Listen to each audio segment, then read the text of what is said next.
What's going on, YouTube family? Today we reached a whole new level of stupidity. We're going to be talking about auto loan forgiveness. Now, there have been a lot of groups trying to push something through Congress and other things to make the banks pay or make the government pay for auto loan forgiveness. And every single one of these things failed. Now, one of the groups actually reached out to me because they saw my videos on YouTube and they asked me what my opinion was on the auto loan crisis and how we can actually fix it. And they didn't like a lot of my answers, so I figured I'd share with you guys to let them know exactly what I talked about, how we got in this predicament, and what we can do to fix it. Now, one of the first things they asked when we hopped on the call was, how did we get here? How did we basically spiral out of control and become the auto loan crisis that's currently going on today? So when the pandemic started, a lot of banks started automatically approving people on credit score. They didn't have any people on the back end checking proof of income, proof of residency, and actually looking at the credit bureaus. They just started proving everybody basically just by numbers. Little by little, as the supply basically dwindled out, it caused the demand to skyrocket. So with less cars on the market, it caused used car prices to actually go up and new cars to actually go even higher.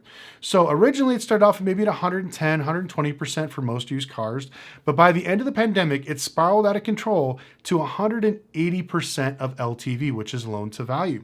That's why you see people paying basically $40,000 over MSRP for a Toyota RAV4.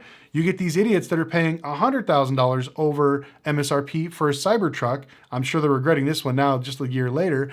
And so all these things basically just accumulated to mounting way too much debt for vehicles that are simply not worth it. You should never overfinance on a depreciating asset. We've talked about this. It's like a lending rule. But for some reason, all the rules we've been using for lending for the last 100 years were just thrown out the window because of the pandemic, because all the money pumping and everything else going out there. So that was the very first thing. Now, after telling this group this, they said, oh, I get it. The banks are at fault. And I was like, well, not exactly. A lot of dealers, since they had to pay more for vehicles, they started asking the banks for more. And once they kept asking the banks for more and they just kept saying, okay, and they were selling cars for damn near double what the actual values were, dealers decided to take advantage of this, and it really caused the prices to skyrocket. A lot of banks, or a lot of dealers would literally sit on cars for months, selling them for $20,000 over what they're actually worth because they knew that there'd be somebody out there desperate enough to pay for it, especially when it came to new cars. Those few examples of the Cybertruck, remember the Hyundai Palisades? People were paying $40,000 over MSRP for those. Now you can buy those things for pretty much 40 grand brand new. So all these things are basically showing that the dealers did take advantage of some people. So then the group was like, oh, well, it's the dealer's fault. And unfortunately, I had to tell them, well, not exactly, because at the end of the day, it takes two to tango. The customer is the one where the ultimate failure of blame falls onto. Because at the end of the day, if you, the consumer, as a regular person living in America, a free country, if you walk up to a dealership and they tell you they're going to sell you a car way over its value for a crazy interest and very high payments, you do not have to sign that deal and walk out. Unfortunately, a lot of people did. They were desperate. They believed in the FOMO, the fear of missing out. And so a lot of these people paid way over MSRP on vehicles instead of waiting just 1 year later to see the massive savings.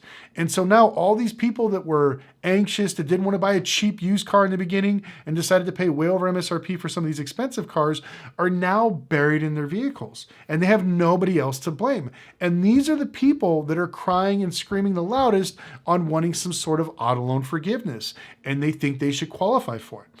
Now, after saying this, the group was like, well, I feel like they've been taken advantage of.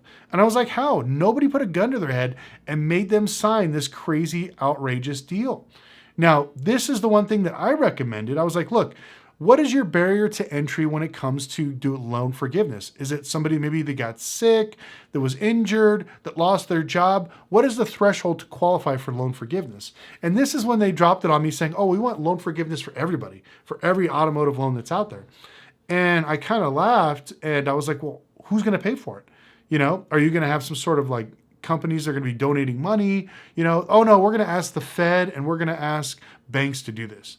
And I kind of laughed. I was like, banks will never just wipe away debt. That's what they got to do when they got to charge stuff off. They will lose trillions, not millions, trillions of dollars. They just started wiping away all this magical debt right off the get-go.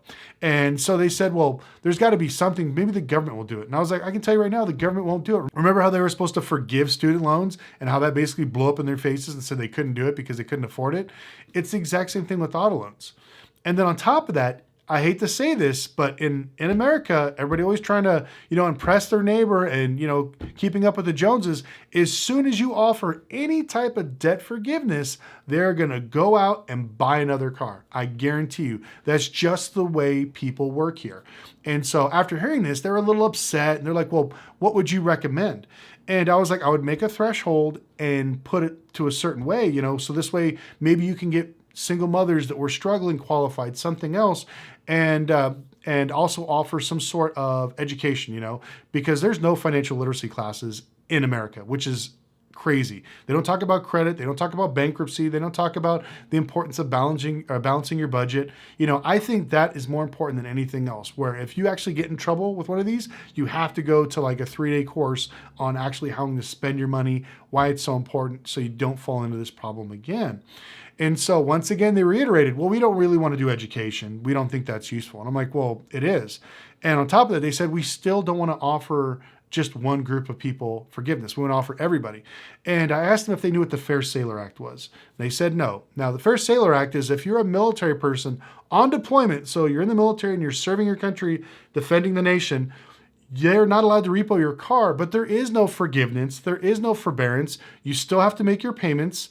The only thing they do is they drop your interest rate a few points. So if a soldier defending his country overseas gets no forgiveness, no moratorium on payments, none of that stuff, why should regular people get it? I go, this is something that the government backs. So you kind of see what I'm talking about when it comes to this, like comparing apples to oranges type of thing, that nobody's going to give you loan forgiveness just because you want to help people out. And so unfortunately, they didn't like that answer. Again, they were very upset. They said that all people deserve a second chance. And I told them this. I was like, look, have you ever heard that terminology? Don't hate the player, hate the game. There's so many Americans that game the system during the pandemic. The banks have absolutely had it.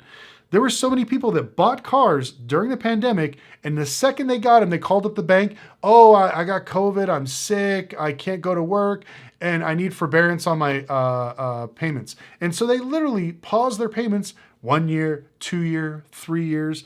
Absolutely insane. There are people out there still today that haven't made a single payment on their car, even though they bought it during the pandemic. Let that chime in.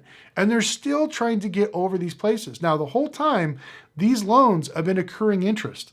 So there's always people that are going to take advantage of the system and take advantage of somebody's kindness. That's just the way the game is played, unfortunately. And so when I iterated that to her, I said that this is part of what your group's going to have to deal with, is there going to be some really hard questions to answer. And that's why you need to basically funnel this down to a certain group of people that deserve it. Because, when you see people that never registered their cars, never made their payments, why should they get forgiveness? They just game the system. Remember during the pandemic, nobody made payments on their credit cards. Nobody made payments on their student loans, their mortgages, any of that stuff. They just basically rode out and spent a bunch of money. Ultimately, somebody has to pay for this. Somebody has to be held accountable. Now, if you just keep kicking that can down the road, playing the victim, oh, it's my fault, it's this victim mentality, we're ruining ourselves as a society, and we're also not holding people financially liable. Now, I've never seen so many people, and I hate to say this, making $40,000 a year driving $80,000 cars, which was ridiculous. And I told her, if you looked at the actual loan data, I think you would see that these people knew going in they could not afford the cars. They may have been able to afford the payments back, in 2022, but now that their rent has doubled, their insurance has doubled, gas has doubled, food has doubled, everything has doubled since of inflation, now they really can't afford it. So what are they supposed to do? You giving them forbearance or forgiveness is only going to kick that can down the road, or they're just going to get rid of that car and go get something else that's going to be even more expensive. So at the end of that meeting, unfortunately, it didn't go that well. They didn't like what a lot I had to say, especially when I started blaming the people that signed the paperwork. Now, I know this is a hard pill to swallow. I know a lot of you guys out there bought a lot of cars overpriced, and it sucks. But unfortunately, that's just something you have to deal with. I remember buying a car literally way over market value, and I watched the book drop almost $30,000 in 1 month. Did anybody bail me out? Of course not. I had to pay that. I've bought in cars at auction, and literally when I got them home 2 weeks later, they were like down 20, 30%. It happens all the time. You know, we lose money, we make money. So unfortunately, a lot of these people that bought these loans are stuck with them. And they're just something they have to deal with them. Now, I know that there's going to be more people causing insurance fraud. There's going to be more accidental thefts. There's going to be more people that can't drive these cars into the ground. So they're going to keep spending maintenance on them or try to trade them back in and get buried into a brand new car. So there's no easy way of getting out of this. I said this almost 3 years ago. This nightmare, this black cloud is going to follow us for years. Anywhere from, I think back then I said 6 to 7 years. Now we're probably at 3 to 5 years. This is how long it takes to cycle through a really bad financial decision era. We had 3 years of flat out stupidity when it comes to auto lending, when it comes to dealer practices, and then when it comes to consumers actually buying goods. All three of these people are to blame. You can't just blame one party. It's a mixture of all three. So now that we've kind of gone over this, I'd love to know your opinions in the comment section below. What are your thoughts on auto loan forgiveness? Do you think some people deserve it? What kind of people do you deserve it? People that lost somebody, single moms, people that are in school. We have to qualify something. I don't mind backing some sort of a bill and trying to help people to, get some sort of relief. Unfortunately, in good conscience, I can't back anybody when it comes to auto loan forgiveness. I'd say about 95% of the people that got there put themselves there instead of just waiting, especially when I hear these people complaining. I watch the Reddit, I read your guys' comments, well, I had to get a brand new car. I had to get one, so I had to pay the fees. And it's like, what were you driving at the time? I was driving a 2018 Toyota Camry. Okay. How many miles did it have on it? 60,000. Okay, you could have drove that car another 4 or 5 years, where now you could have bought that exact same car for probably half the price. But instead, you bought it during the pandemic when there was record high fees, record high over MSRP, just everything record high, and they bought it. So, like I said, I can't in good conscience back into that. I see a lot of stupidity out in the market, and unfortunately, I don't see it getting better at any time. Now, with this whole tariff thing, I'm starting to see, people still trying to push that FOMO, but at the end of the day, I still see prices going down. Every single week, if you look at the used car index, it's funny, you could see the values going down, but if you watch the news, they said that there's a fear of prices going up. You need to buy. So my advice, like I said, we're on the right track. Just keep buying. The market is slowly correcting. It's doing what it's supposed to do. The economy, the interest rates are high, so it's sucking all the money out, so you don't have the stupid frivolous spending. And like I said, we're on a good track to hopefully get back to normal by next year. Fingers crossed, but we'll see how it all goes. But once again, let me know your comment section below. What do you think of auto loan forgiveness? Should anybody get it? And also, sorry I wasn't able to put out a video. I've been in the middle of moving, lots of crazy stuff, but I got some really good news here shortly. We're actually looking at a new dealership location.